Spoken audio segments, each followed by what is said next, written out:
but sathi sikhetha nathi hayi ngoba sahlakaniphile kodwa it was a blessing and favor yokuthi masithi siyakhonza kodwa sikhonze the true God, one and only true God.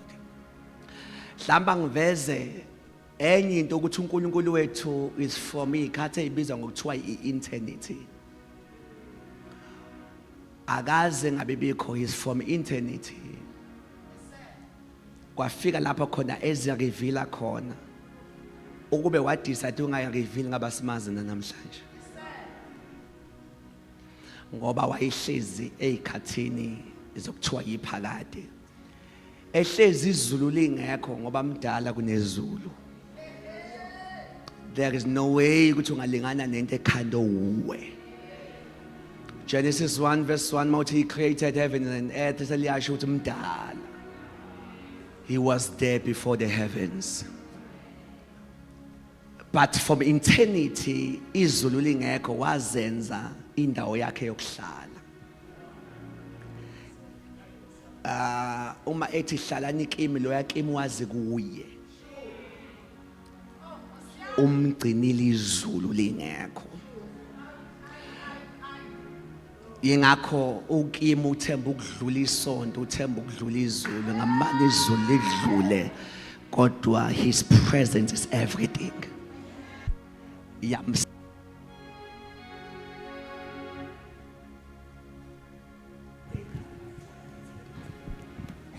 Ehlezi imsustainile. Now ume decide ukuyiveza sibonga nalokho ngoba ngaba simazi ukube akaze decide to reveal himself. But sesibonga ukuthi noma ezirevealile ephinde futhi esenze simbone because he is revealed kodwa still kunabantu abangamboni noma eseyarevealile. So if you are counting your blessings, you have to mention this one. Ukuthi ngiyabonga ukuthi ngize ngikhonze wena uNkulunkulu ophilayo.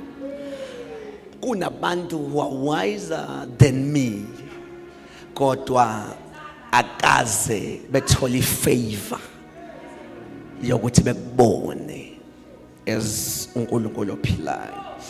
So now when you are serving this God, there are things that we need to know tonight that I will mention. Because one of the things is very dangerous, what you call elikhonza casual. I have to repeat that statement. La khona uthothi ukukhonza kuyona impilo yakho. Kanti kudingeka kufike kule level yokuthi I no longer decide ukumkhonza but it's my life. Sekuyinhlamba umuntu ongibuza ukuthi uyeza nenkonzweni.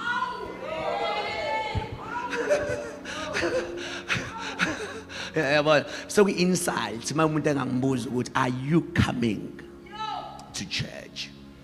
Because ukumkhonza now is no longer the decision that I take. It's my life. It's my life. It's my life. Angimkhonzi ngeweather. Angimkhonzi ngama situations. Kodwa ngimkhonza ngoba ngazi ukuthi umusa ukuthi I have discovered and seen him and see ukuthi this is a one true God. Let me quote this scripture. I'm not reading it. Acts chapter 2 on the day of Pentecost. Baya bayokhonza. Bengekho ready ukuthi umoya ongcwele uzothululwa. All along bebephila under the promise that is not fulfilled. Yokuthi uJesu uhambe epromisile ukuthi ngothulula umoya ongcwele. But bamkhonza noma kunezithembiso ezingagcwalisiwe. iBhayibheli maselithi suddenly bengalindele kwavele kwehla umoya ongcwele wehla. U-Acts chapter 2 usifundisa ukuthi awukwazi ukudebesela ukukhonza kanti unezithembiso ezingakavezwa. Oh gosh. Maybe I have to repeat that. Enye into edala ngikhonze ingoba ngazi ukuthi lenkonzo iphetheni. Mhlambe enye ezovele ilehlise ithembiso ezingafeziwe. I'm having an issue bazalwane yokuthi umzalwane uyakwazi ukuya emsebenzini imvulina kuyiwinter kubanda kodwa futhi understand ungeze kwakhe enkonzweni uma iwedding avuma. Ukwazi kuya izimo zingavume egula kwesisikhathi uze ethathe sick leave mase gula ngempela kodwa uhamba nakho. But when it's come to church ekhonzeni uNkulunkulu uvele ethi umuntu angizizwa kahle hayi ngobona next week. Now I'm having a question now ukuthi lo emsebenzini ngoba ethanda umsebenzi yini. Then I've discovered it's not that. Kodwa ukwazi ukuthi month end utholani yikho kumvusa noma iword better kumvuse noma izimo zingavumi. Shoot, when it's come to serving God hayi ngoba unovinja iweather ungazi ukuthi mawuqeda ukumkhonza yini ophuma nayo.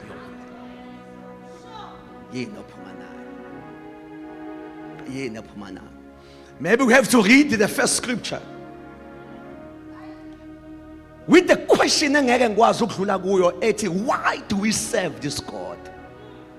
Because one of the things eyisho kumkhonza with the wrong motives.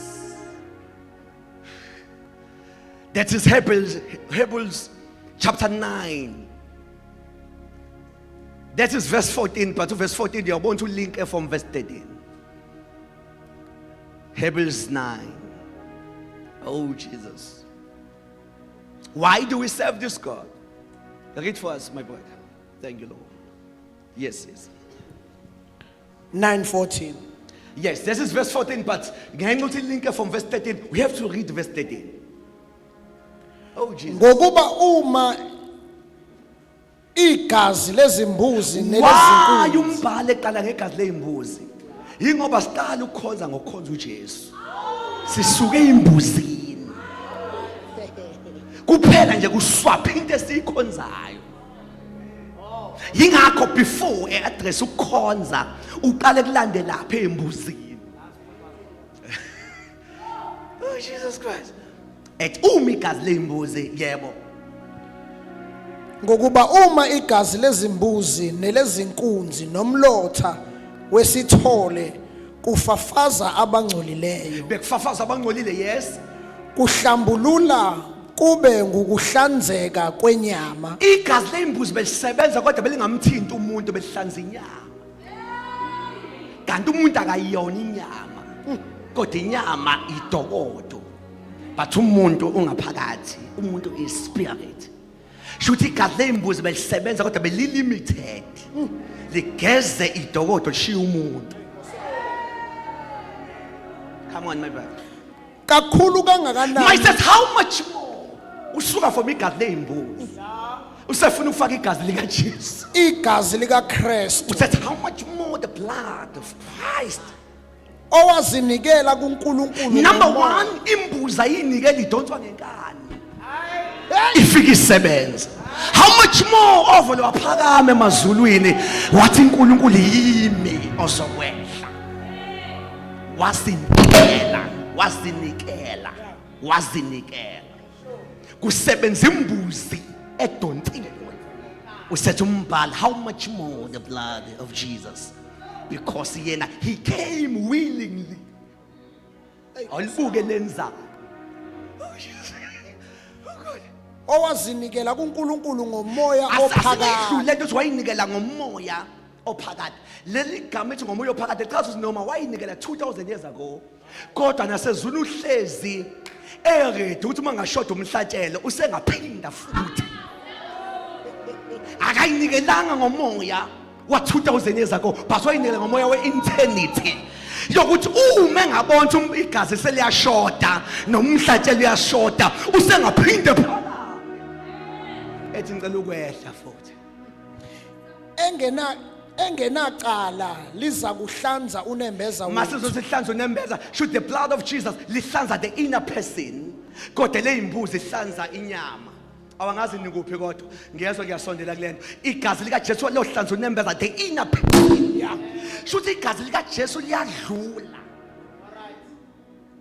Lidlule enyameni kodwa liyothinta umuntu ngqo. Yeah. Ukuze manake bhuti manizothi ukuze ngiyacela usondele ngoba mayisathi ukuze sezoveza ukuthi why lihlanzeleni uhlanzelweni ukuze sikhonze uNkulunkulu ophilayo. Shuza ngimkhonzi ngoba engibusisile, ngimkhonza ngoba ungihlanzile. That's why into yokuqala engicela udilana namhlanje motive omkhonzela yona. Yokuthi angimkhonzeli izinto angenzele zona kwami, noma engangazenza ngizovuka ngithi ngoba wangihlanza. Still useyinkosi ufanele ukudunyiswa. Lethu wasihlanza ukuze sikhonze. If the motive omkhonzela yona is not this, singenzeka sikuswele anytime. But laba abale reason bavuka noma ungasabalindele izimo zibashayile bavuke bethi kungishayile kodwa namhlanje uJesu ngisamile uyinkosi. Bethi hayi ibhizinisi lifile uthi noma lengafa kodwa kujiki ukuthi hlala hlezi kuso semfanele because wangihlanza. Because of time I have to address a second question. What can stop you to serve this God? Yini engakwenza uyeke sikubona ungasakhonzi? Ngicela ungasheshi futhi la. Umpostoli wonke umuntu ongasakhonzi mahlangana naye emall noma kuphi sisawusakhonzi ngani? Yonke into akayishoyo usuke eqamba manga. Isizathu sokuyeka ukukhonza ilento esoyifunda manje. Yabona lento esizoyifunda manje iyona nje eyona reason yokuyeka ukukhonza. Wonke ongasakhonza usuke eqamba manga ngoba lesisasa kashoyo ukhona okuyisame situation kodwa uvukile wakhonza. Shuthi le yanda ayiyekusana ukukhonza. What can hinder or stop you in serving this God? Matthew 6:24. Read for me. Oh God. Oh God. Oh God. Matthew 6. Come on, my brother. Akakho ongakhonza amakhosi amabili. Nobody can serve two masters. Shuthi mhlasune into eyinkosi ukhonza nyama kodwa uma yedwa uyakhonzeka ngazi nikuphi. Shuthi wonke umuntu othi angisakhonzi because of this and this unamanga lo this and this kuyakhonzeka noma ukhona uma uJesu ehlezi yedwa in your heart. Uthi umbhali uJesu futhi osho lento uthi nobody ukhasi noma ungathi hayi ngizoyikhonza lento noJesu ngimkhonze uthi nobody. Ingakho ngabe imali ngabe impumelelo asibeke ehlalweni sika Jesu. Oh come on church.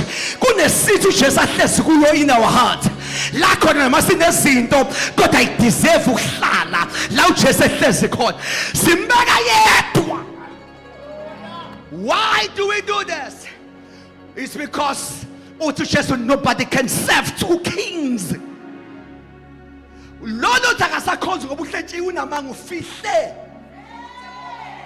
ukuthi yini le esingena enhlizweni yakhe angazi nikuphi kodwa bazalwane because nabantu athi uJesu ehlezi bephinde badonsa sinye izinto once amabili kungena full stop ekukhonzeni. Nobody can serve.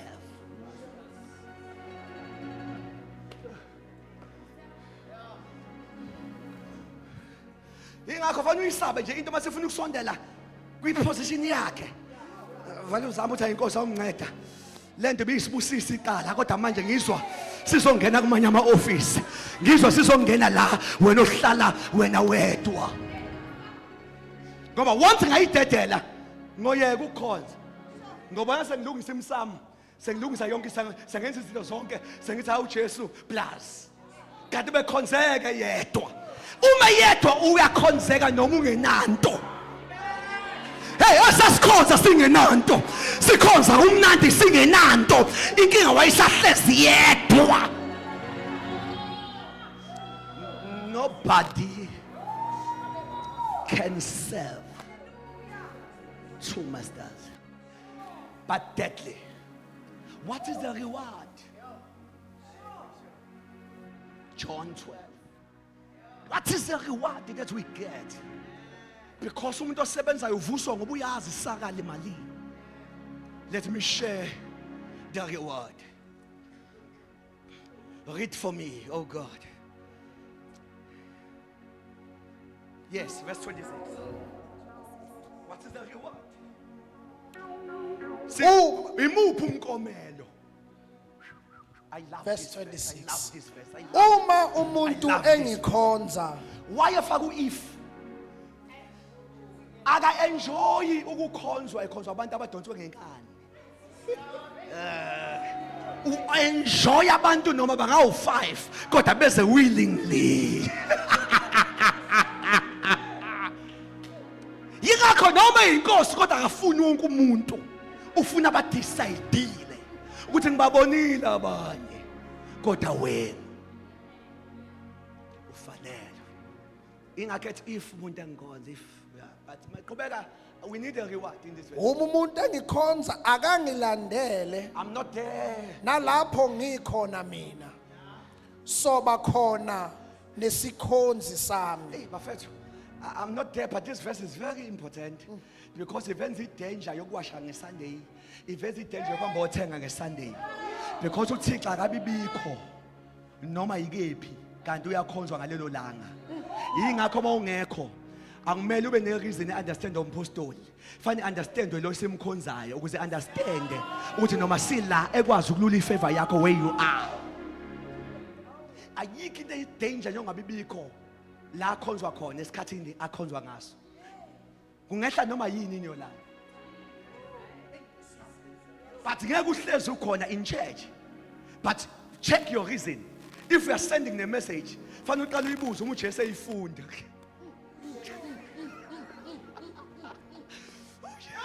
Oh, I'm enjoying this. I'm enjoying this. Uma uJesu eyifunda. Ngoba uthi isikhonzo sami soba lapha mina ngikhona. Shuza sizile la sizile la kumpostoli. Inkinga umpostoli usitshela umuntu esimkhonzayo la. Size kulo muntu esimkhonzayo. So ngabe sihleze emakhaya. Inkinga yomuntu esimkhonzayo la. Siyathanda ukuya embedeni kodwa manje lo muntu esimkhonzayo ula. That is not safe in the hour akhonzwa ngayo wena ungabibikho la.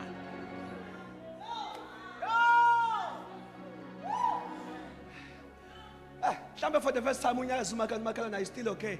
Mhlawumbe umuntu uqulekile sikhonza uqulekile. We need a reward in this verse. We need a reward in this verse. We need a reward. We need a reward. Ngiphazamisile but can you read for me? I need a reward. Uma umuntu engikhonza akangilandele nalapho ngikhona mina soba khona nesikhonzi sami. Hayi ngoba ngithanda ukuza la. Inkinga lomuntu engimkhonza wela. Kanti manje ngiyisikhonzi sakhe. Uthe la ngikhona isikhonzi sami soba lapha. Angizile ngoba umngane wabe khonza la. Inkinga lomuntu engimkhonza wela. Noma ngayeka umngane ngeke ngiyeke uza la. Isikhonzi asikhonzi ngoshomi. Asikhonzi usibandla lomndeni. Yabona manje usuka into yakhe isafile usakhonza ngokuthi ubani uyeza yini uze ngiye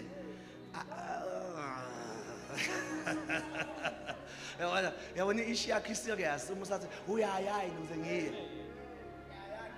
isikhonzi sicheck okhonzwayo ume khona I don't have a choice as a servant I must be there but we need a reward. Uma umuntu engikhonza I'm not there but abashumeli bayazi whenever umbhale ephinda into kaningi usuke landa your attention uma unaka seyiphinde kabili lento uma umuntu engikhonza but I'm not there. Ubaba uyakumazisa lokho bengilindele respond uthi kuthule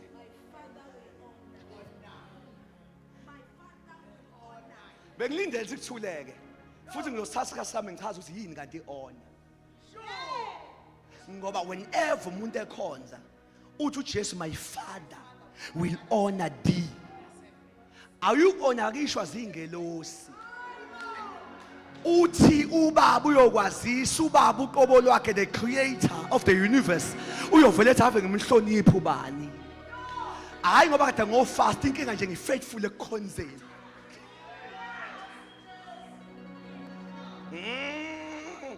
safana ngichazi honor la endlini safana ngichazi honor the honor ngabe ngiyayizwa mayethi is from the angels uthi the father hayibo ngubani mina uma kumnandi ukuhlonishwa zingane zami how much more God ethi ngiyamhlonipha ubani ngenzeni ingoba uyakhonza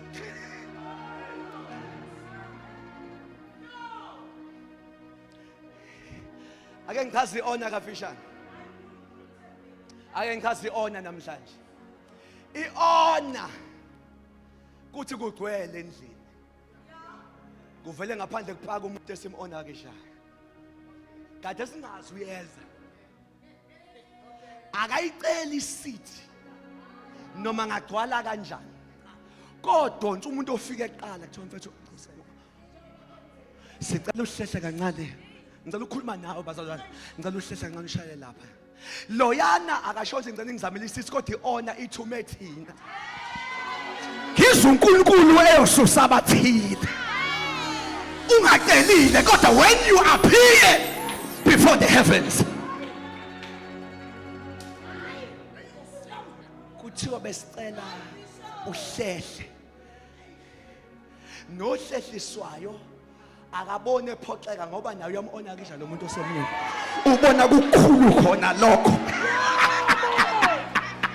ukhaya ehlehle simhlangabeze sicela ukukuphathela ayimsindi le kodwa honor ithi principle ye honor asivuma uthwala in our presence ngizwe inkosi izophuca abantu ithi ngeke uthwale wena uhamba nami onakishwayo uphuca izinto ayiphethe kodwa ke ngithi 2026 pass over ma citizens ngizwe izulu kunabantu abazothi can I carry this for you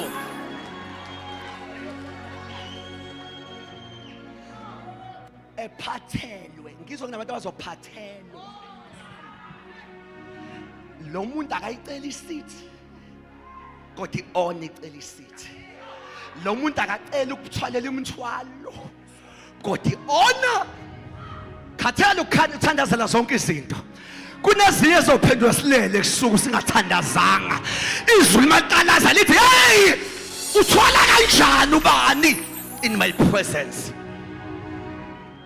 ethe phuphiwe efike ehlale kwisithi nayo into engiqeda tu akekho kwi program of the day kodwa iona awu bafetha nikho iona ihamba iyokwenza ichange ku shift kuphendlwe kuthiwa ngeke kuphume ngakhulumanga ngizwa sengathi izulu noma kade lingaplanile okuthile ngami kwi program of this year kodwa when I appear as somebody that is honored by God, izulu will try to make a shift. Ngizwa sengathi siyashuthekwa kulonyaka. Siyashutha. Devil is the liar. Devil is the liar. Songena lapho kade singalindele khona. Why? Because we serve him.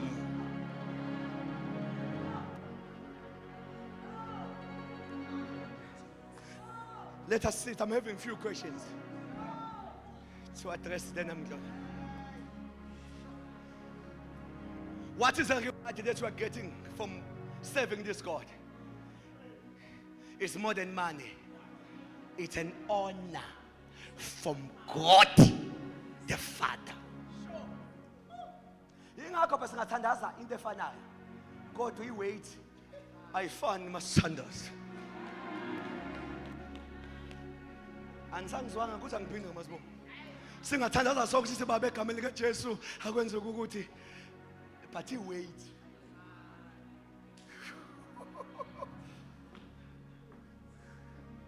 Kunabantu abashoyo izulu linyakaza.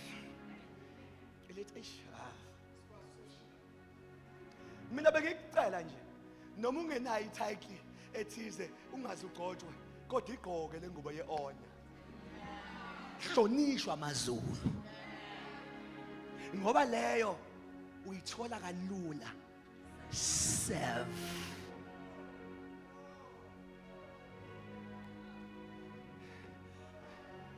Joshua wenza a meeting.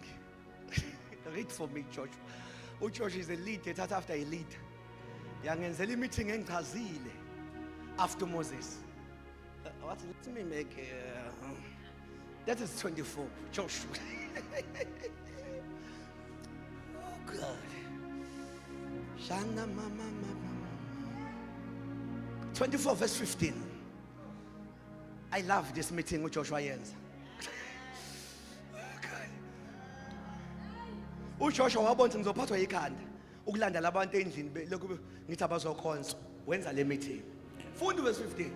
Uma kukubi emehlweni enu ukumkhonza uJehova. Waphambi kwaIsrael. But uma kukubi emehlweni enu ukumkhonza uJehova yebo. Khethani namuhla ukuthi ngubani. Uthi yenzani covenant.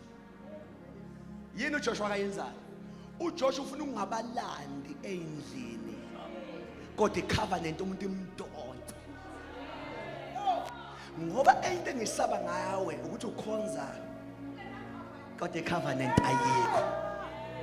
Nayo into engisaba ngawe ukhonza ngoba kusakhonzeka kodwa awukho kwi-dimension yokuthi mina senganquma ngenza icovenant nanoma amandla yaphela kodwa icovenant engayenza with him will back me up. Uthi Joshua khethani namuhla. I love him. Can you read here? Yeah. Uthi khethani. Into engithanda ngoJoshua awukwazi ukukhetha from the one item. He will give the list. What a leader. He will give them the list. Uthi hlamba nazi ba obani othi xa bakhona eDurban uzobashayela ilist. Ngoba you can't choose from one item. Uthi khethani noma onkulunkulu ababakhonzayo oyihlo. You have the God of your forefathers. Bese ngaphesheya komfula noma onkulunkulu bama-Amori enihlala ezweni la. Ninabo two onkulunkulu enikade ningabazi abakhona endaweni.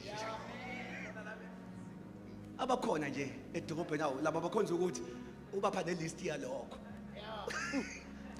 Kepha mina usetha ngakazi nokhethani kodwa ngicela uku-announce eyami covenant eyami decision. Uthi kepha mina nendlu yami siya kumkhonza uJehova. One of the things that is very important in this verse, it's a sequence yokuthi akasho ukuthi indlu yami nami uthi mina ni uthi mina nendlu ngoba makuyindlu nami kusho ukuthi makuweka bona nami ngiyayeka kodwa makuyimi nendlu akumina oncike kubo mhlawumbe ibona bangancika kimi kodwa not me depending on their decisions. Kepha mina nendlu yami siyakumkhonza. Oh Jesus Christ. Oh God. Apostle ngivumele. Oh God. Let me name 6 things esimkhonza ngazo. Mhlambe we cannot read all verses but I'll give you verses. Let me name that 6 things. Mhlambe that are prominent esimkhonza ngazo ngoba the things esimkhonza ngazo. Psalms 150 verse 3 iverse esimkhonza ngeinstrument.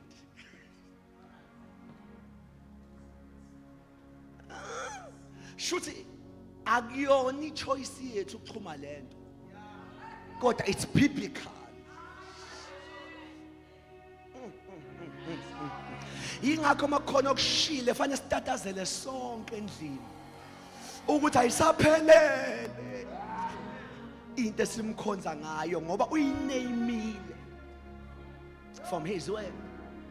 Mdumiseni ngezwi lecilongo nimdumise ngogubhu neharpu. Firstly, we serve him with sound, with instruments. It's biblical. But secondly, we serve him with our voices. His sound ayingareplace. Verse 6. Singena verse 6. Konke okuphefumulayo. Ayiphefumuli sound. Isound verse 3. Bafethu kodwa. Ingakho noma ngakhala ayiculela ithini, iculela yona. When we call and that we need to shout on top of our voices. Ngoba thina simele verse 6 othi konke okuphefumulayo makudumise uJehova. Hallelujah. So we serve him with instruments. We serve him with our voices. Yicala ukuyiminder. Hey, kushe ngathi uyimunce angathi igama ngilithatha apha. Uyiminde. Ulahleke. Kwisikhathi seli worship. Kube sengathi ngesikhathi kukhala kahle kukhalela wena. Asikho kwi-concert la. I-concert kuphela lahlala khona sibuka ama-artist performer. Lani sound iyadumisa uverse 3. But nathi we need to shout on top of our voices. Hallelujah. Kungenzeka ngingazwakali ngoba umsindo we-instrument ukhulu. Kodwa loculelwayo ukwazi ukuzwa iphimbo nephimbo neshandekezaya nephimbo.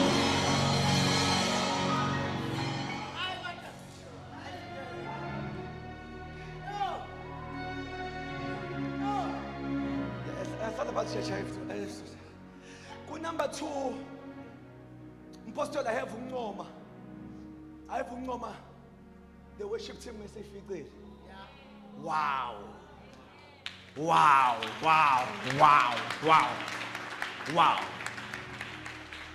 These are not worshipers. These are worship leaders. We are the worshipers. They are leading us.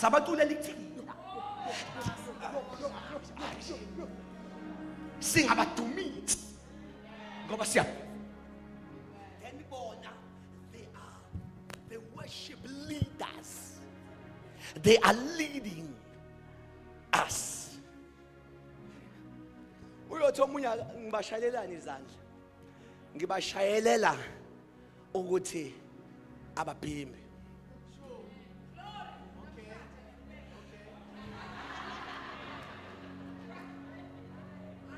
Ngoba ngizokupha iverse manje yicala ukubhimba. I will give you the verse right now. Hayi noma ngibhimba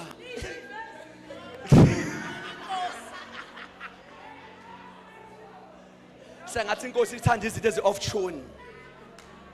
Hayi noma ngibhimba ninganginaki ngiphimbela inkosi.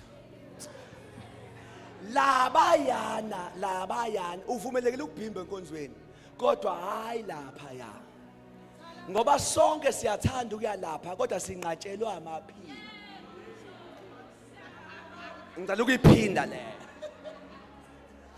Sonke siyahale kodwa the worship leaders are leading us ukuze into yethu ihleleke mase siyalandela ngoba abanye baphiwa ukuleader abanye baphiwa ukuvuma kodwa bevuma ikude maka.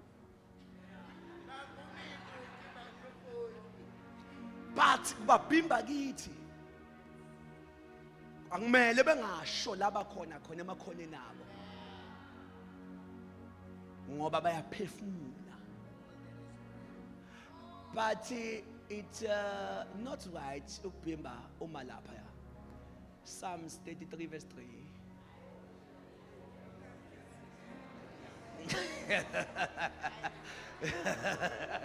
3. No, Verse number 3. Mhubeleni ihubo elisha. Engaka address ukubhimba uaddressa into ethi worship leaders. Mhubeleni ihubo elisha. One of the things that is killing the worship of our time ukucula ingoma eyitrendayo kanti ayigcotshele for the day. Because a new song akusho ukuthi ibhalwe manje kodwa chaza ukuthi ilende in your spirit manje. Uyingozi ube worship leader engenayo ingoma elethwayo. That is a new song.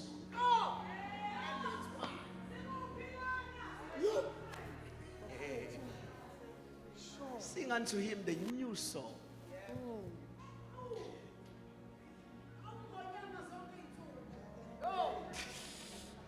Iba naye bekwayo. Futhi uma ihlezi evikini ibhale phansi engazilahleke before Sunday. Ngoba iyatshontshwa like a message. A preacher message uhlezi nezinto zokunota down because iyatshontshwa. Uthi mase uhlezi study sakho uthi there's something yazi behlupha umoya wami ngisayikhumbula.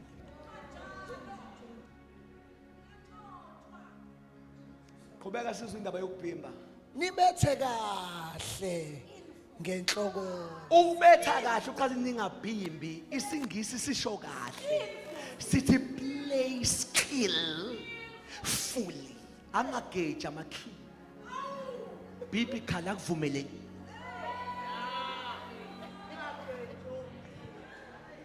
But number 3, we serve him with our time.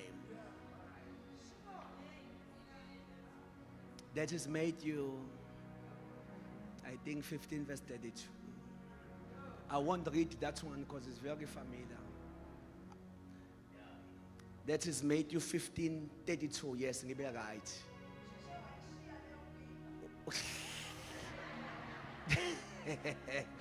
We serve him with our time.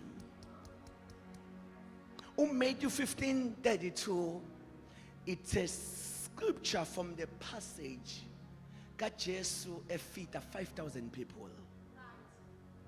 Let me remind you of something. IBhayibheli lisitshela ukuthi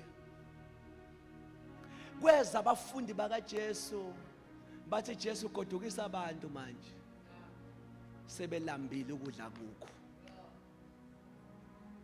Ngicela unake la ngoba uzomana isimanga ukuthi lo uNkulunkulu ukwazi ukubala izinkonzo zonke ezihambile. Isikhathi uyasibala, uwazi amakhrosi athi ohambile, uwazi amahomsele ohambile, uwazi yonke into isikhathi uyasiba. Uyazi. Mabesho njalo bethi bagodukisa usethu uJesu verse 32. It has been 3 days with me. Masefaka igama lokuthi then angifuni behambe bengadlile. Igama elikhulu lapha elokuthi uthi angifuni ngenxa ka 3 days. Shuthi ngesikhathi ku 1 day belokhu ethika. Day 2 elokhu ethika. That day elokhu ethika. Kuthe makukhulu that day obacelela izinto abacelanga ukuphiwa izinto abacelelwa isikhathi. Abahlale with him on the mountain. Ngathi kaze ngisho enye into ke namhlanje. Mkhonza isikhathi size siyocela. Size isikhathi sithi angithanda ukuthi uba nisekhonze kangaka into ethile namanje akanayo. Mkhonze isikhathi. Abayicelile izinkwa, abayicelile inhlanzi, kodwa ixesha. Their time with him. Ihambe yo intercede. Yathi bangahlala abanye bengadli kodwa laba.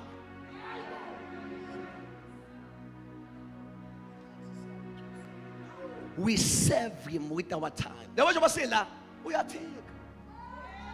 Uyazi mangaka ama session, uyazi singene nini, uyazi siphuma nini. Uyathika. Kuthi angikhuluma enye into la endlini. Never ever complain isikhathi osichithe endlini yakhe. Uyolimaza iprofile yakho.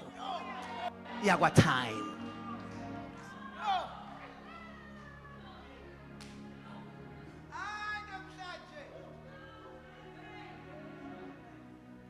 Serve him until time speaks and intercedes on your behalf. Bathola izinkwa abacelanga.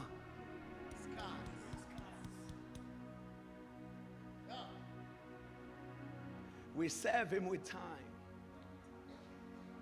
But that is number 3. Fourthly, I'm finishing now, 6 things. But for simkhonza with our bodies. This is Romans 12. Verse 1. Simkhonza ngemzimba with our bodies. Read for us. I know it's a familiar scripture. But I want to show you something in the scripture.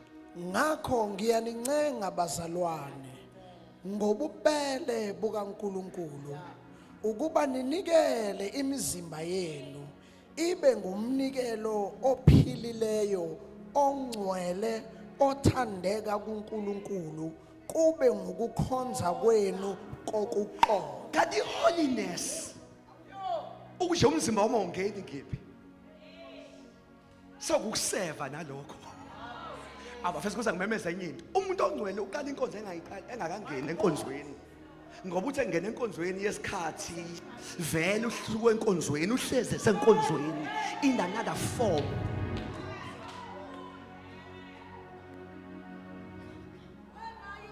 We serve him with our bodies. Hayi ngoba singathanda ungena ezintweni inkinga inkolo.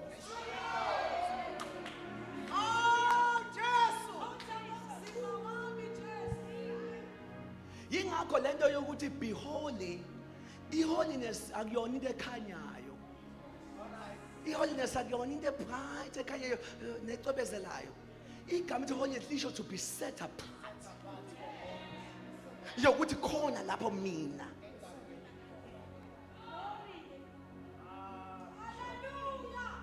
Iholiness ilula kabi ubungcwele. Akhona into ngathi yakhazimule nje. No, iholiness uthi hayi mina ngeni laba fethu ngenani kodwa mina. Ngiyathanda ukungena inkinga nginawo umzimba. Owamunikelwe. Ngiyathanda uPaula kulento sengiswela umlomo engakhuluma ngawo. I serve him with my body. But number 5, we serve him with all our belongings. That is Proverbs. I think it's 3 verse 5.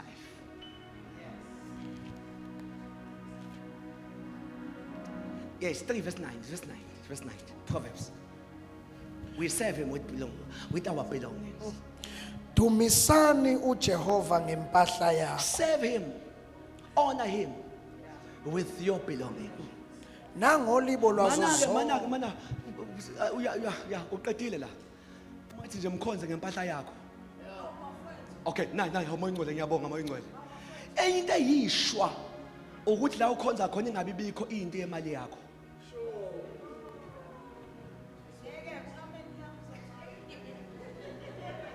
No, ngicela ukuphinda le.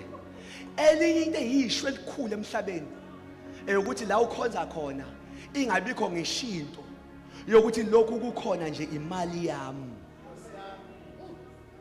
Ngoba uma ngilethele imbali impahla, shuthi uma ngidumisa ngephimbo ngine double portion ye worship, impahla iyadumisa. Nami with my voice ngiyadumisa. Noma ngabambeka ngibe se ICU kodwa ngilove enkonzweni noma ngingekho. Anisangizwile. Mina ngingabambeka ngigule ngibe se ICU kodwa indumiso in my name ihlezi ivela. Ngoba uma lehlalo kuwesami ngasithenga njalo babehlala kuso indumiso iyathika ubani osengile. Uma leli pulpiti lathengwa yimi njalo babeme kulo noma ngabambeka kodwa indumiso evela egameni lami ivela njalo. Uma ngifikile there is a double portion. Ngimemeza ngephimbo impahla iyamemeza. Webuthelezi ibaluleke ngani impahla? Impahla ibaluleke ngokuthi ikwazi ukusho izinto that I cannot shout and say phambi kwabantu. Inezinto zakwami ekwazi ukuyixoxa engakwazi ukuyixoxa mina. Uma unempahla usuke in dimension of worship and honor. Ngoba usunento ekhuluma udaba ongalikhulumile.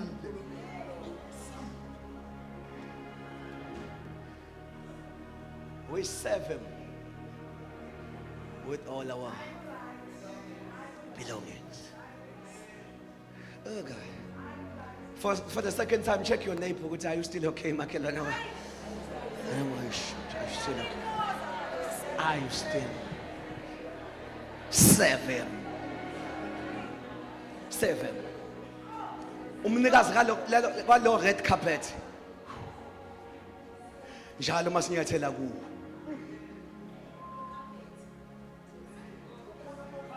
Uyadumisa. Umuntu othengele cordless, i-cordless mayiphethwe kahle iyawuhlala 3 years to 5 years ebandleni. Cabanga uyithenga once i-cordless. Kodwa for 5 years. Iyo lokhu imemeza. Ithi njalo ngathenga ukhumayo. Yabona ngakho ngithi into eyibhadi ungabi nayo impahla yemali yakhe in your church.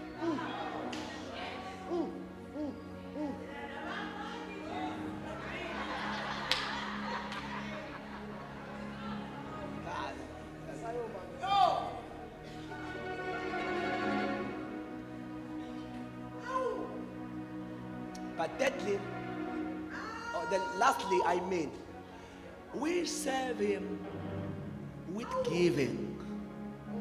Let me say something about giving. I will help you tonight. Because that is one of the things that I alwa nayo high and low into your giving. Kanti masinikela thina siyaserve. We serve with our giving. With our giving. Ngicela uyikhulumela nje. Vele sengiyahamba. Uma uyikhona eliqhugayo ongenani iphasi imnikele u3. Okay. Hey amen wena. Uma uyikhona esayiqhugela ongenani iphasi lemnikelo u3. The first giving, it's a free will. Yes. Uyingozi uma uyikholwa elisaqhuka kumnikelo wesihle. Free will giving, the free will offering. If free will, I'm not reading, you know the scriptures. I think it's 2 Corinthians 9 verse 6. Elithi siyatshana. Lithi umuntu akakhethe uyamthanda unikela ethokoza. If free will kukhulunywa ngayo lapha makuthiwa uyamthanda unikela ethokoza lithi khethe enhlizweni alikhulumi ngezinye inhlobo. Likhuluma nge free will. Ukuthi i free will kukhetha wena. futhi awublesswa ngenxa ye-amount, ublesswa ngenxa yenhliziyo ukuthi are you happy ngale giving oyenzayo. That is free will. Masumbali esebenzisa igama lokuthi siyatshala siyahlwanyela, then alikho igama ukuthi ukutshala uma ungenayo insimi. Alright. Shothi leya scripture isitshela wonke umuntu spiritual unensimi. Wonke umuntu spiritual unensimi. Let me tell you, child of God. Namhlanje let me just ask this question. Uma ngavaleka your source of income, ethi uNkulunkulu no uzosustainwa insimi yemnikele ifree will lokho wayitshala ukholo, mawucabanga ingagcina yini uzufe? If God can say I'm repaying you, it's a harvest time. Ngoba phela ifree will thiwa siyatshala, shuthi wonke umuntu spiritual unensimi.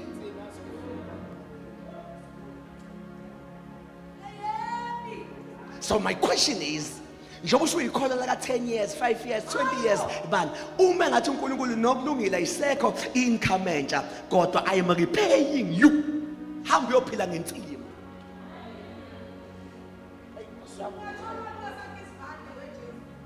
Ingakusustaina yini? One of the things that you need to know about free will ukuthi sinikela anytime, every service, because of incwadi kaMshumayeli ethi ungasiphumuza isandla sakho, tshala ekseni, tshala emini, tshala ntambama. Yingakho uyazi iphi yoqhuma qala. Abangakholwa mase bethi sinikela njalo kanti abazi i-free will. Vele nature yayo ithi asingasiphumuza isandla sethu. That is a free will giving. That is a free will giving. One of the kind of giving or offering of anusizakale kuyo, secondly, it's an appreciation. Akekho umuntu ongalibonga i-altar lakhe uma lemgcinile esikhathini esimgcine ngaso. Ungaya kumuntu ongakholwa uye kumuntu ohlabayo, it's common yokuthi umuntu uma kwahamba i-distance uyajika ethi noma ngihambe kangaka ingenxa yale altar. Appreciation is not about ukwenza abafundisi bebe rich. Yingakho uma unale attitude ungcono ungayenzi, ngoba i-blessing yayo is ivele kutheni uya recognize which is not my power and my strength angisustaining. Ngihambile imncwabo kodwa wami. I appreciate. Leyo yenziwa in the book of Philip 4, yenziwa kuPaul from verse number 10. uPaul usejele, bamlethela igift. Mabemlethela igift as an appreciation apostle. uPaul incwadi, in fact incwadi kaPhilip, it just ngaba yikho ube le gift ayilethwa. Incwadi kaPhilip responda to the gift. Uma ibhala uthi ngiyabonga, uthi not because of isipho eningephesona kodwa ngibonga for isipho enosithola esobalelwa kini. Uthi mina ngiyakwazi ukuba phansi, mina ngiyakwazi ukuba phezulu, uthi ngiyakwazi ukusutha, uthi ngiyakwazi ukulamba, uthi futhi ngifundisiwe ukuneliswa noma ngathiwa ngihlezi kanjani kodwa lokho enikwenzile kuyiphunga elimnandi. When the church is doing appreciation isuke lifaka iperfume, kunevumbi iphunga elinyukayo ethi kwenze njani kanti abantu appreciate is-servant yakhe.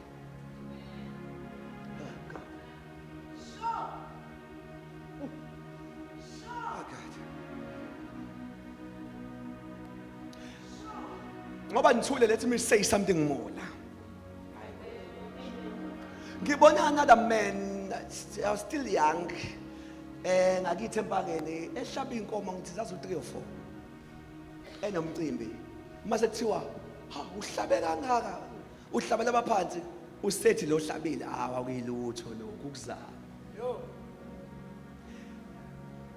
from that time into yayisho yahlala kimi until today kwi-altar lakho ayikho into othi inkulu uma kuyi-altar lakho ogada uma utshela ukhipha into enkulu ngenzeka lelo altar kulona lakho njalo when we are giving kwi-altar lakho uthi kodwa Nkosi yini le why ethi ukuzama yingoba zonke nazo zivele kulaba so mayibaphu 4 ingqondo ithi this is nothing ngoba konke nginakho kuvele kulaba kwi-appreciation fanele ucheck i-attitude yakho uyongasho hayi ngiphe izamba ngiphe into enkulu that tone ayisebenzi la kwa giving sisikhipha Nkosi hayi ingcosana nje ongenzele khona kukhulu than this sizakala ngoba semkhonzana ngemnikelo sizakala ngeappreciation but thirdly sizakala kwi-tithing. Let me help you vele amen awusekho noma amen ungekho I'm just okay now I'm just okay sizakala kwi-tithing. Number 1 khonto fanele uzazi nge-tithing. I-tithing indala kune-law. I-law siyibona from Exodus sikubhekile kodwa i-tithing yavela from Genesis. Awuzani phela bazali kancane. U-Abraham ubuye ukonqoba bayibuye ukonqoba thiwa wathi ngeke ngidle konke ngikhohle ukunqobisile wakhipha weshumi i-law ingakafiki. Hayi ningadlala abantu abakuma-podcast abathi this is law. I-tithing is older than i-law. Ivele before i-law ivela phi i-tithing? The first man keep out of revelation. Ivele kwisambulo ukuthi ngadla kanjani ngikhohle umuntu ongipha amandla okunqoba lento ngoba i-tithing i-act yo recognize ukuthi anginqobanga ngamandla ami le income khona ongiphe yona.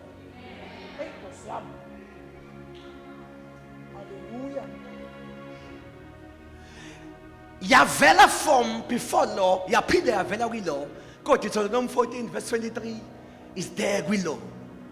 It's very there kwi-law. It's there kwi-law.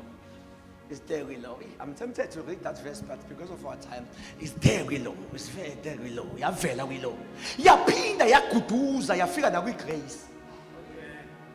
Mhlawumbe ungalifunda ke leli kwi-grace ngoba inqwaba ithi uJesu akasho ngolutho ngeyishumi. Funda Matthew Matthew 23 verse 23. Read for me. Read for me. Before law, yavela kwi-law, yavela nakwi-grace. Matthew 23 verse 23. 23. Ngicela silalele. Oh God. Yebo. Maye kinina babhali nabafarisi. Ningawunaka umaye ungazumthusi. Asilandele le nto akhuluma ngayo Jesu. Ningawunaka umaye.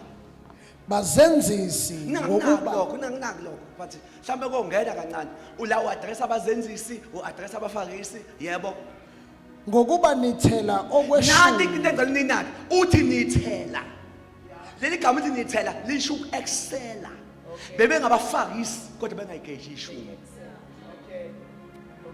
bebe ngabazenzisi kodwa ishumi benza sho ukuthi ngabheda ngibe igundwa lele nkonzo kodwa ngeke ngirobhe uNkulunkulu lokho kwakhe kwaze kwathula kamnandi ke manje Ngokuba nithela okweshumi kwesinkuntshane nokwentungu nokodonqa. ngicela ukusho lokho vele amen awukho i-tithing awuyikhiphi kwi-basic sakale uthi unesaka le-1 Thixo vele kunikeze enye imali enyangeni kanti ucuphile ngoba i-tithing is all about i-faithfulness. Yileli verse engalifundanga elikuDuteronomy 14 verse 23 athi ngayo ngifuna nifunde ukungesaba. It's a school of obedience.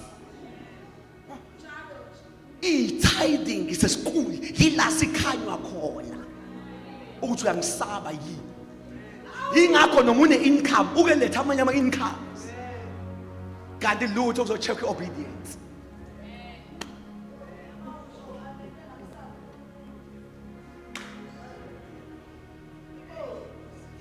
Kadala lento abafaka isinithele ishumi yebo kwani. Ngifuna ukuzwa uJesu akaze ekhahlele. Kwesinkuntshane nokwentshungu nokodonqa niyeke okunzima komthetho. Laba bebenaka ishumi kodwa bengenendaba nezibhalo. Thina sibamba izibhalo salahla ishumi. Sasa amavesi amaningi thina siyavutha. Kodwa ishumi hayi. Kodwa laba bebebamba ishumi balahla izibhalo. Ngifuna ukuzwa uJesu uthini? In his closure in this scripture. Ukwahlulela nesihawu nokukholwa. Yes, the last part of the verse. Benimelwe ukwenza lokho. Benimele impela ukwenza lokho ukhomba ishumi. Akayikhahlelanga. Benimele ukwenza lokho. Ningakuyeki. Kodwa ningakuyeki nalokho.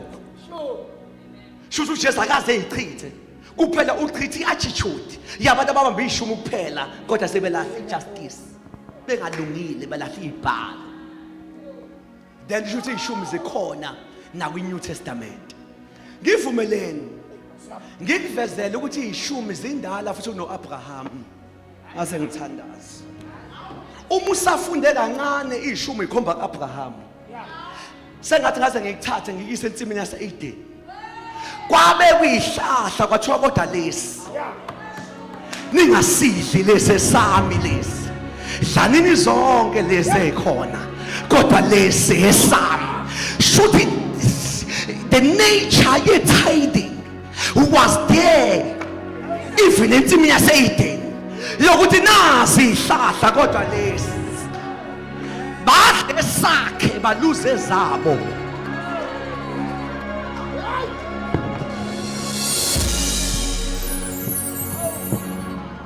I wish I can repeat that line. Badle sakhe baluze zabo. Ngangiye deep la ngiqedile. Badle sakhe.